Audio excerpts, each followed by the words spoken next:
আসসালামু আলাইকুম। এখন দেখবেন সংবাদ শিরোনাম। নির্বাচন ঘিরে মাঠে যৌথ বাহিনীর টহল জোরদার, বিশৃঙ্খলাকারীদের ছাড় নয়, 12 তারিখ সবাইকে নির্ভয়ে কেন্দ্রে যাওয়ার আহ্বান। ক্ষমতায় গেলে বিলুপ্ত হবে জমিদারি প্রথার মতো রাজনীতি, বললেন জামায়াতে আমির। উত্তরের 4 জেলায় দলের নির্বাচনী জনসভা। সারা দেশে বিএনপি প্রার্থীদের বিরামহীন গণসংযোগ, প্রতিপক্ষের সমালোচনা করার আগে নিজেদের অবস্থান বোঝা উচিত, মন্তব্য মির্জা ফখরুলের। আওয়ামী লীগের ভোটারদের দিকে চোখ বিএনপি জামায়াতের, ভোটের পর আইন মেনে দ্রুতই হবে নির্বাচিত এমপিদের শপথ। এতক্ষণ দেখছিলেন সংবাদ শিরোনাম, এখন দেখবেন বিস্তারিত। সুষ্ঠু ভোট আয়োজনে কোনো ছাড় দেবে না সশস্ত্র বাহিনী। 12 ফেব্রুয়ারি সাধারণ মানুষ যেন নির্ভয়ে ও স্বাচ্ছন্দ্যে ভোট কেন্দ্রে যেতে পারে, সেজন্য সার্বক্ষণিক টহল থাকবে, এমনটা জানিয়েছেন সামরিক অপারেশনস পরিদপ্তরের পরিচালক ব্রিগেডিয়ার জেনারেল দেওয়ান মোহাম্মদ মঞ্জুর হোসেন। জানান, এবারের নির্বাচনে বড় চ্যালেঞ্জ গুজব ও এআই। সকালে সংসদ নির্বাচন ও গণভোট উপলক্ষে জাতীয় স্টেডিয়াম ও গুলিস্তানে অবস্থিত সেনা ক্যাম্প পরিদর্শন এবং অসামরিক প্রশাসনের সাথে মতবিনিময় করেন সেনাপ্রধান জেনারেল ওয়াকারুজ্জামান। আসন্ন নির্বাচন ও গণভোট সুষ্ঠুভাবে সম্পন্নের প্রস্তুতি উপলক্ষে সকালে গুলিস্তানে অবস্থিত সেনা ক্যাম্প পরিদর্শন এবং অসামরিক প্রশাসনের সাথে মতবিনিময় করেন সেনাবাহিনী প্রধান জেনারেল ওয়াকারুজ্জামান।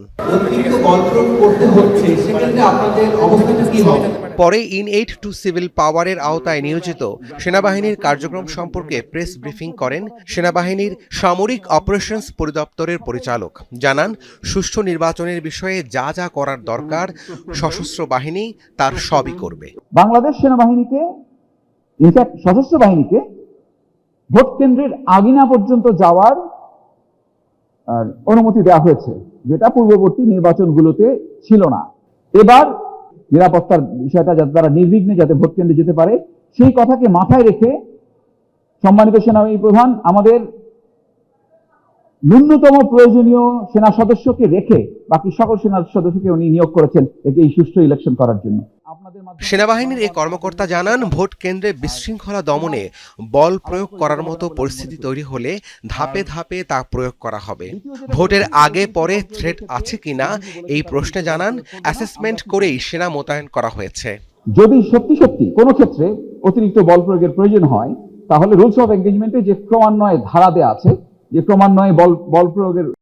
ভোটচোর ডাকাত ও ইলেকশন ইঞ্জিনিয়ারদের প্রতিহত করতে এখন থেকেই দলীয় নেতাকর্মীদের পাহারায় থাকার নির্দেশ দিয়েছেন জামায়াত ইসলামের আমির ডাক্তার শফিকুর রহমান। বৃহস্পতিবার রাজশাহীতে 11 দলীয় ঐক্যের নির্বাচনী জনসভায় তিনি এমন কথা বলেন। এদিন রাজশাহী অঞ্চলের 4 জেলায় 5টি পৃথক নির্বাচনী জনসভায় জামায়াতের আমির জানান, নির্বাচিত হলে তারা রাষ্ট্রের সব স্তরে ন্যায় বিচার নিশ্চিত করতে চান। বলেন, আল্লাহর বিধানকে বাদ দিয়ে সেই ন্যায় বিচার সম্ভব নয়।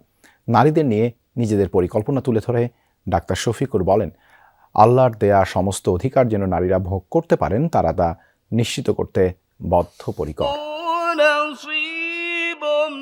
রাজশাহীর মাদ্রাসা ময়দানে জামায়াতে ইসলামীর কোনো জনসভার প্রথম সারিতে নারীদের এমন সরব উপস্থিতি এই প্রথম। 11 দলীয় ঐক্যের নির্বাচনী জনসভায় জামায়াতের আমির ডাক্তার শফিকুর রহমানের বক্তৃতার বড় একটা অংশ তাই ছিল নারীদের উদ্দেশ্যে। আমার মা, আমার স্ত্রী, আমার বোন, আমার মেয়ে, তারা পাবে নিরাপত্তা এবং রাজনীতিতে প্রতিপক্ষের সমালোচনা করার আগে নিজেদের অবস্থান সম্পর্কে ধারণা থাকা উচিত। ঠাকুরগাঁয়ে নির্বাচনী পথসভায় এমনটাই বলেছেন বিএনপি মহাসচিব মির্জা ফখরুল ইসলাম আলমগীর। সারা দেশে ধানের শীষের পক্ষে জোরে সোরে প্রচারণা চালাচ্ছেন অন্যান্য প্রার্থীরাও। ভোটারদের দ্বারে গিয়ে দিচ্ছেন নানান প্রতিশ্রুতি। ঠাকুরগাঁয়ে ফারাবাড়ি উচ্চ বিদ্যালয় মাঠে নির্বাচনী পথসভায় অংশ নেন বিএনপি মহাসচিব মির্জা ফখরুল ইসলাম আলমগীর। তিনি বলেন, রাজনীতিতে প্রতিপক্ষের সমালোচনা করার আগে নিজের অবস্থান সম্পর্কে ধারণা থাকা উচিত। ক্ষমতায় গেলে বেকারদের কর্মসংস্থানে বিশেষ গুরুত্ব দেওয়ার কথা বলেন তিনি। আমরা একটা সুনামের সঙ্গে, সততার সঙ্গে রাজনীতি করি। আমরা রাজনীতি করে ব্যবসা করি না, রাজনীতি করে আমরা সম্পদ করি না। চকরিয়া ও পেকুয়ার বিভিন্ন ইউনিয়নে গণসংযোগে ব্যস্ত সময় পার করছেন কক্সবাজার 1 আসনে ধানের শীষের প্রার্থী সালাউদ্দিন আহমদ। চট্টগ্রাম 11 আসনের বিএনপি প্রার্থী আমির খসরু মাহমুদ চৌধুরী পতেঙ্গায় তরুণদের সাথে মতবিনিময় করেন। এ সময় তিনি বলেন, দলের নেতাকর্মীদের বিরুদ্ধে অপরাধমূলক কর্মকাণ্ডের কোনো অভিযোগ আসলে তাৎক্ষণিক ব্যবস্থা নেওয়া হবে।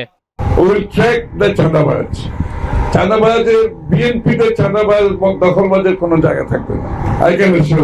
কুমিল্লা 10 আসনে প্রচারণায় ব্যস্ত বিএনপি মনোনীত প্রার্থী মোবাশ্বের আলম ভূঁইয়া সকালে উপজেলার মাধবপুরে একটি মাদ্রাসার পাগড়ি প্রদান অনুষ্ঠানে যোগ দিয়ে বলেন, বিএনপি রাষ্ট্রের দায়িত্ব পেলে শিক্ষা খাতে ব্যাপক উন্নয়ন করা হবে ইনশাআল্লাহ। আর আজকে যারা হাফেজ হয়েছে সেই গর্বিত হাফেজদের পিতামাতার প্রতিও আমাদের সম্মান। নাটোর সদর উপজেলার গোবিন্দপুর ইউনিয়ন পরিষদ মাঠে নির্বাচনী প্রচারণা ও মতবিনিময় করেন বিএনপি প্রার্থী রুহুল কুদ্দুস তালুকদার দুলু। নাটোরের মানুষ বিপুল ভোটে ধানের শীষের প্রতীককে জয়লাভ করাবে বলে আমি বিশ্বাস করি। খালিশপুরের 10 নম্বর ওয়ার্ডে গণসংযোগ এবারের ভোটে নেই আওয়ামী লীগ, তাই বলে নৌকার সমর্থকদের কদর খুব একটা কমেনি, বরং তাদের ব্যালট নিজেদের বাক্সে পোড়ার চেষ্টা করছে বিএনপি ও জামায়াত জোট। তবে ঢাকা বিশ্ববিদ্যালয়ের রাষ্ট্রবিজ্ঞানের অধ্যাপক সাব্বির আহমেদ মনে করেন, শেষ পর্যন্ত নৌকার ভোট নির্বাচনে বড় ফ্যাক্টর নাও হতে পারে, কারণ এদের বেশিরভাগ হয়তো কেন্দ্রেই যাবেন না। ফরিদপুরের ভাঙ্গা পৌর আওয়ামী লীগের সভাপতি মিরু মুন্সি সম্প্রতি ৩০০-র বেশি নেতাকর্মী নিয়ে বিএনপিতে যোগ দিয়েছেন। তিনি অংশ নিচ্ছেন নির্বাচনী প্রচারণায়।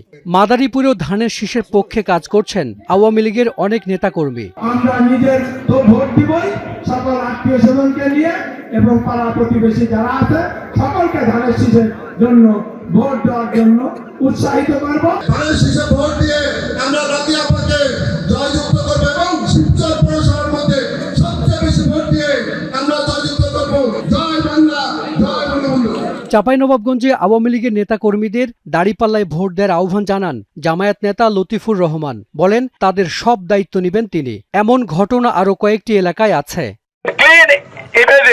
যে সমস্ত আওয়ামী লীগের ভোটাররা আছেন, আমরা আপনাদের আহ্বান করছি জামায়াত ইসলামীর পতাকা তলে আপনারা শামিল হন। যারা আওয়ামী লীগ থেকে এসেছেন নির্দ্বিধায় এখানে থাকবেন।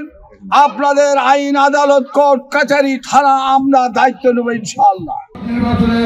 এবারের ভোটে দল হিসেবে আওয়ামী লীগ বা প্রতীক হিসেবে নৌকা নেই। মনে করা হয় সারা দেশে তাদের ভোট রয়েছে 20 থেকে 30 ভাগ। সেই ভোটে নিজেদের হিস্সা বাড়াতে চেষ্টা চালাচ্ছে দলগুলো। বাংলাদেশের বৃহৎ যে দুইটি দল, বাংলাদেশ জাতীয়তাবাদী দল এবং বাংলাদেশ আওয়ামী লীগ, সকল নেতৃবৃন্দ ওয়ার্ড থেকে শুরু করে থানা উপজেলার প্রত্যেক নেতৃবৃন্দ সকলেই ঐক্যবদ্ধভাবে ধানের শীষের পক্ষে সবাই সমর্থন করে ধানের শীষের পক্ষে কাজ শুরু করেছে। একটা জায়গায় যারা যদি আওয়ামী লীগের লোক থাকে তার কাছে ভোট চাইতেই পারি, ভোট দিবে তো।